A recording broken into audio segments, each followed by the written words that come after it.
WCBM. Currently, it's 71 degrees in Sparrows Point, 71 in Pasadena, and 71 degrees in Glen Burnie. I'm Maggie Hunter, 680 WCBM News. It's time to listen to you, the listeners. Go to WCBM.com and vote on WCBM's latest poll. I wonder how the interest in the Freedom Fest is. You want more on WCBM.com. Baltimore you is heard me listening.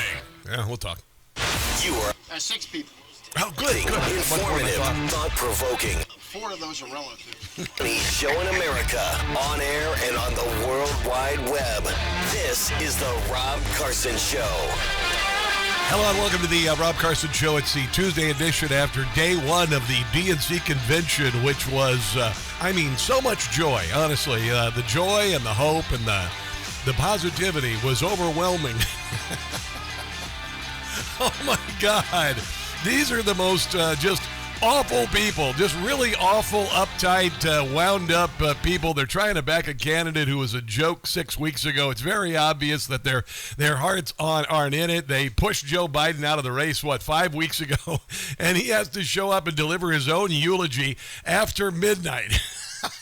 It's too fantastic. And he was just not a happy camper at all. I mean, you want to talk about a really, really just an awful speech to depart his political career. Just nothing but hate and Donald Trump and hate, and it was unhinged. He couldn't speak half the time. Honestly, wow. This is your DNC. This is your convention. This is the momentum. Can you feel the momentum? Can you feel it? No, not really, because it was just terrible. It was really, really bad. I watched a good share of it. Dear God help me. I almost had to start taking my meds again, but I made it through. I was sitting there.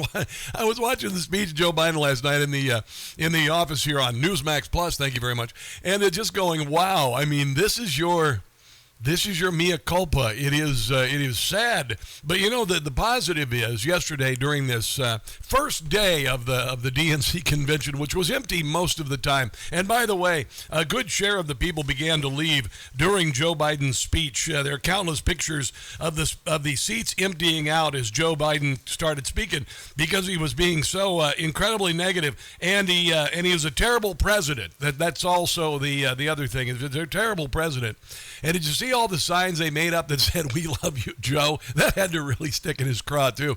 You got hundreds of these signs being held up by influencers, presumably paid for, to sit in the in the hall, and all these signs are saying, "We love Joe." Nancy Pelosi, "We love Joe," and she's the one who made sure that he had to leave. I found it to be so extraordinary. This is wow. A cornucopia of awful. But, of all the things we were talking about last night, what do you suppose what's on people's minds the most? The, economy and the border, wouldn't you say, economy and the border? And the Democrat Party was ready to talk to the people about what they really care about. Donald Trump. Donald Trump. Donald Trump. Donald Trump. Donald Trump. Donald Trump. Donald Trump. Donald Trump. Donald Trump. Donald Trump. Donald Trump. Donald Trump. Donald Trump. Trump. Who in the hell does he think he is? Who does he think he is? These people are sick. Yeah, pretty much. That's last night. Apparently, mentions last night of Donald Trump. Not sure if this is Joe Biden's speech or overall in primetime last night, but mentions last night. The crime was mentioned 6 times. Maybe they said, it would be a crime if you didn't vote for Kamala. Maybe that was... Prices, 5 times they mentioned prices, okay? Inflation, they mentioned 3 times. These are the things that the people care about, you see. But the economy was mentioned 27 times, and none of it proceeded with sucks, or I should say follows it. Border, 8 times. They only mentioned the border 8 times all day yesterday. Trump, 147 times last night in prime time, because the Democrat Party knows that they have no record to run on because they've done a terrible job, and Joe Biden is the worst president in history. And they're right now trying to cover up for a bleep show with a big set and a bunch of speakers, and they're trying to convince you that signs that say "We love Joe" will convince you that he wasn't the worst president ever, and this isn't the worst inflation we've ever had in our lifetimes. Most of us have not. I saw when I was a little kid, it was a Carter administration, and I kind of remember the gas lines and all that stuff caused by rationing and stupidity and all that.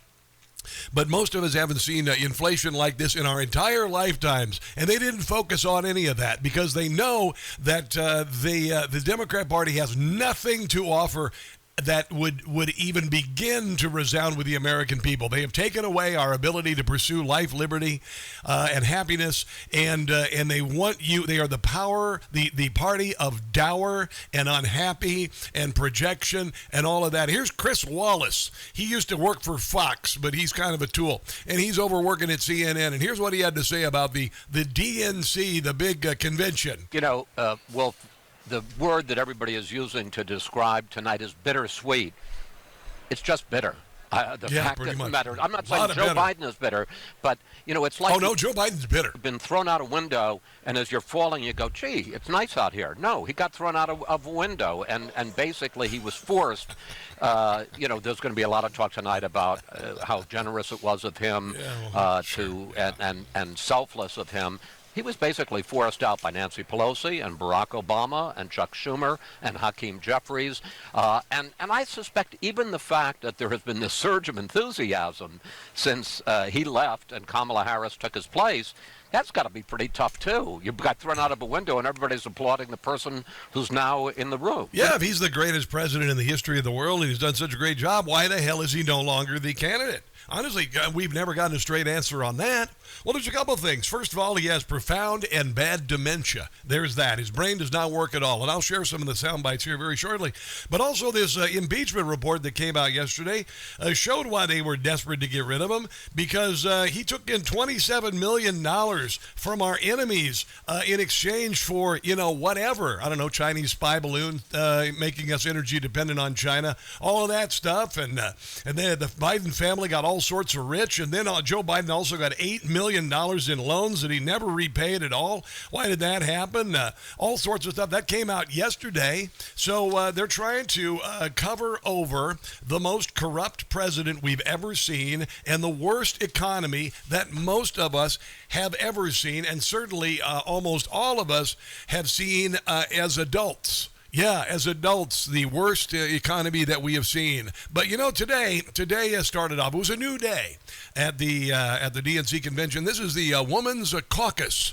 And by the way, I mentioned that I believe and I know that the core of the Democrat base this year is crazy liberal cul-de-sac dwelling white women and the emasculated men in their lives. And it was exemplified a week and a half, 2 weeks ago when they started off the campaign with 2 Zoom calls. Do you remember them? You had the crazy, psychotic, white cul-de-sac liberal women and then the emasculated men over here, right? Well, this morning, the crazy, emasculated white women decided to do the national anthem. How do you suppose that turned out? Oh, say, can you see? This is real.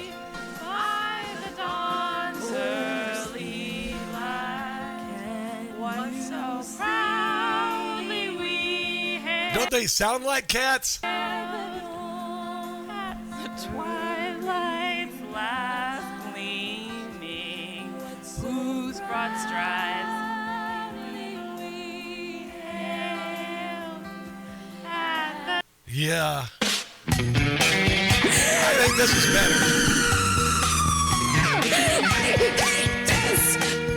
Well, they have a lot of cats, and they're mostly Democrats like B.B. Harris. They cry when they lose from their left-wing views. I wish they'd spare us. What are they, Jim? They're cat ladies. Yow. Whoa, whoa, whoa, they're cat ladies. Rawr. Talking about some miserable ladies Married to Tim Walz. who have clearly lost their mind. People that are pro-life, I hate you. Got called out by J.D. Vance. When he had the chance, he really nailed them. They're too dumb to know. Kamala and Joe have really failed them.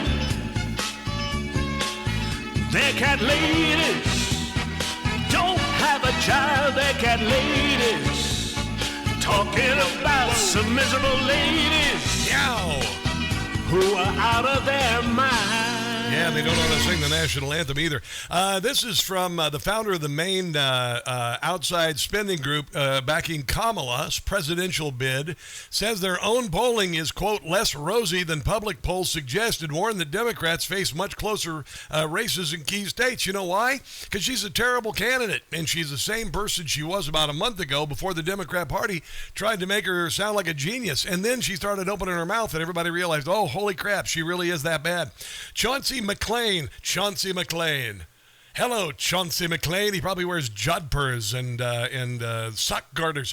President of Future Forward, a super political action committee, or a super PAC that has raised hundreds of millions of dollars to back Harris on November the 5th, spoke on Monday during an event hosted by the University of Chicago Institute of Politics. Our numbers are much less rosy than what you're seeing in the public. That's what they're saying. And you know why? Because Kamala Harris is a terrible vice president with a terrible record. Everybody knows that she was the border czar who was in charge of it. She allowed it to happen. She signed into law the Inflation Reduction Act, which caused untold damage to America's economy. People are suffering across the country. The border is open, and the Democrat Party is trying to put cake icing on a pile of feces. You know, like that cake boss in Baltimore. You ever watch his show? It's like if they took a big pile of bull crap and they just tried to frost it. That's what they're trying to do with the Democrat National Convention. Who wants some cake? Anybody wants some cake? I don't think so. All right, so I've got some audio from some of the speakers yesterday, including Joe Biden, who, oddly enough, talked mostly about Donald Trump last night instead of his great legacy and how awesome he's been in public service. That's coming up. The number is 800-922-6680. This is The Rob Carson Show.